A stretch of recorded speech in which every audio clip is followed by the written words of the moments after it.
Welcome back. Leap Enforcer Podcast, episode 9.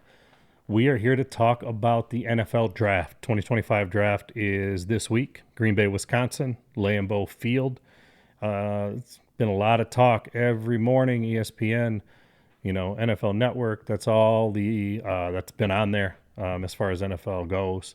Free agency's kind of wound down a little bit. Not a lot going on free agency wise. Everybody's still kind of waiting on Aaron Rodgers. I don't know what he's going to do. Pittsburgh, Saints, Vikings, who knows? Um, I've had a couple. I've seen a couple people talking about possible NFL trades that'll happen with some big name players that are currently in the NFL on draft day or leading up to the draft. A couple of names that's been thrown out. T.J. Watt. I don't think Pittsburgh is going to allow him to walk. You just don't let pass rushers like that walk. Good locker room guy, plays hurt. Always plays as much as he can. His motor is it's something that you can't teach. So in my opinion, I don't think Pittsburgh lets him walk. You got Jameson Williams. Jameson Williams is a move that I talked about. I believe I talked about on a podcast recently. I know I've talked to some buddies about it that are Lions fans, being here in Michigan. I do think it'd be a good idea for Detroit to move on from Jameson Williams. I just do. Jameson Williams is a very good talent. He's a speedy receiver. I just don't know if Detroit wants to pay a number 2 receiver $30 million.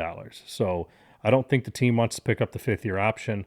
I don't think JMO wants to play on, the 5th-year option either. So they'd have to come to some sort of an agreement, either this season at some point to make it work, because he'll be going into his 5th-year option. And I don't think he's going to play on that. I think he wants a long-term deal.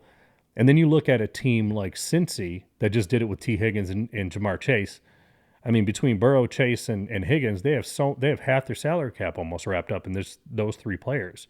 So I just if I'm Detroit, I do think it's a good move to move on from JMO, because you got guys you're going to have to pay. You got Jahmyr Gibbs coming up. You got Hutch coming up. You got Laporta coming up. So you're going to have to pay those guys at some point. So I do think JMO might get moved by at the draft or before the draft.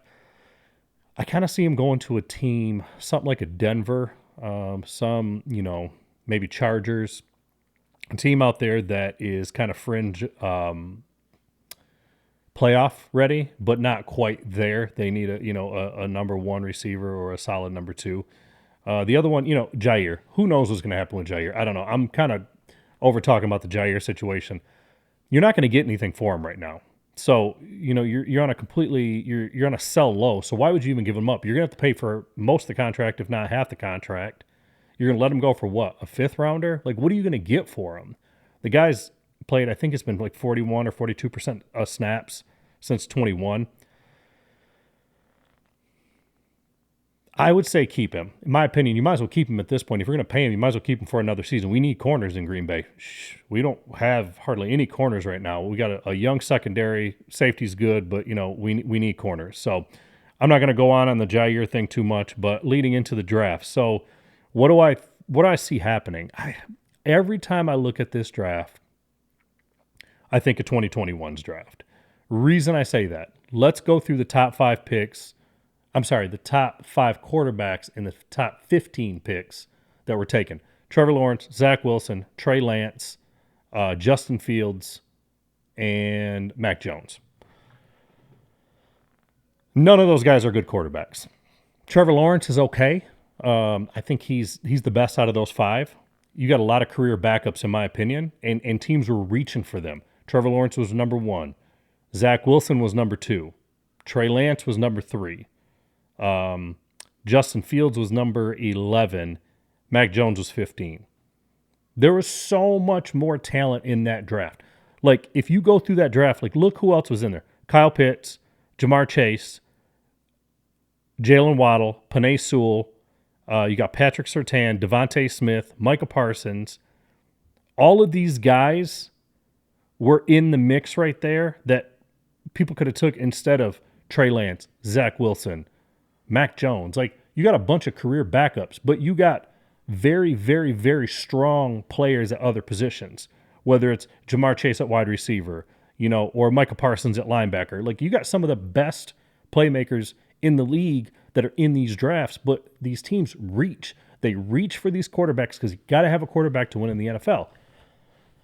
But when you really look at it, they're not, these same teams are always toward the top of the draft. I mean, you got the Titans, you got the Raiders, you have the Bears a lot of times. Like you look at some of these teams and, the Browns, like it's the same teams over and over again. My opinion, why it doesn't, like why they're there, they're reaching for these quarterbacks. If you look back, let's just take, for instance, since Tennessee has the number 1 pick, they're going to take Cam Ward. Everybody knows they're going to take Cam Ward. I was reading this article the other day, and they were talking about the Titans, their top 10 quarterbacks in like the last, I don't know, like 15 or 20 years. So Vince Young was a number 3 in 2006. Jake Locker was number 8 in 2011. Marcus Mariota was number 2 in 2015. They're all not good NFL quarterbacks. I have a feeling when we look at these Cam Wards and Shedeur Sanders and Jackson Darts and Jalen Milrose, like it's those quarterbacks. Like why not take, why not just take the best available player? These teams need positional help everywhere. They never build within. And what I mean by that is they never build up front. Build your offensive line, build your defensive line. It doesn't matter what quarterback you got back there if they don't have any time. Like you have no time, the quarterback looks bad. Everybody was huge on Caleb Williams coming into, his rookie year. So what's Chicago done now? They finally went and got an offensive line for him because he didn't look very good with no offensive line. I don't care what quarterback it is. If you don't have a line, you're not going to be able to make passes. You're not going to have any time.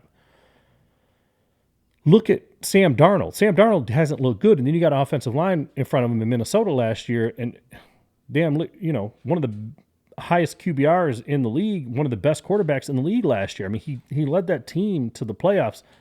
They weren't good in the playoffs, but he led them to the playoffs. But again, he had an offensive line, but he never had an offensive line in his previous years. So this is what happens. So if you're going to reach, these teams are going to reach for, a Cam Ward or a Shedeur Sanders, a Jalen Milroe, like Jackson Dart. Like, I don't think any of these guys are going to be good quarterbacks. In my opinion, Cam Ward's ceiling is Trevor Lawrence. Like, I think Trevor Lawrence is more talented than Cam Ward. But when you look in this draft, there is so much upside, and there's so many damn good players in this draft. Like Travis Hunter. Travis Hunter can give you corner or wide receiver. Cleveland could use him. Hell, Tennessee could use him. Every team in this draft could use him. He could actually fill in a couple voids for you because he does want to play both sides of the ball in the NFL. We'll see if that happens, but he said he wants to. I mean, if you look, then you got Abdul Carter, Ashton Genty. Those three, in my opinion, are the absolute best picks in this draft. If I'm Tennessee, I'm going one of those routes. I'm probably going Travis Hunter. But the freak athletes, the football player, those three, Hunter, Abdul Carter, and Ashton Genty, in my opinion, are the best picks in this draft.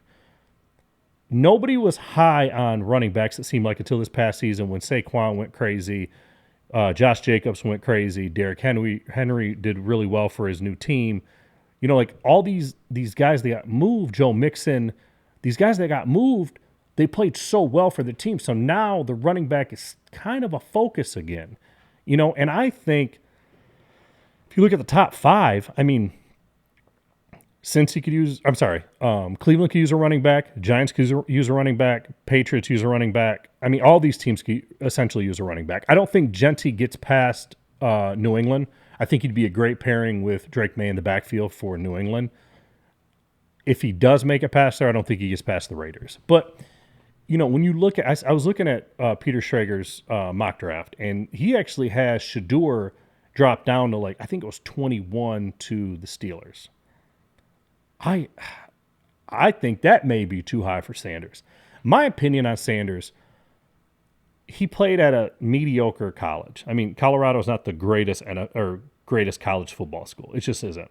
I do think a lot of it has to do with his father. His father is one of the best, football players there ever was, in my opinion. But I think Shedeur is just getting a little bit too much for who his dad is instead of who he is. Also, I do feel like you're going to have a little bit of a sideshow with him coming to the league. I think he'd fit really well in with the Giants as far as because of the New York media. But outside of that, I don't think Shador, in my opinions, is he going to be a Trey Lance? Maybe a Mac Jones. He might start a couple years, then you're like, man, this dude's really not that good. That's my opinion. I think these quarterbacks in this draft, if this draft happened next year or last year, I bet you all of these quarterbacks that are, going in the top 15 or in the first round, I think they'd have been second rounders, especially last year. Hell, probably even next year. I just, if I'm Tennessee, if I'm the Raiders, if I'm the Browns, I am taking the best available player. I'm taking Travis Hunter. I'm taking somebody that I can line up with what I got. Could you imagine Myles Garrett and Abdul Carter on both sides of the ball? It's really going to take pressure off of your Cleveland offense from having to score so much because the defense might be able to take control of the game. So I don't know. That's just my opinion. We'll see what happens. I feel like there is some, Micah Parsons in this draft. I do feel like there is a Chase in this draft. I feel like there's some really, really good wide receivers, like extremely good wide receivers in this draft. I was looking through. I also like Will Johnson at corner from Michigan. That's another playmaker I think that is a little undervalued in my opinion. Matthew Golden, wide receiver.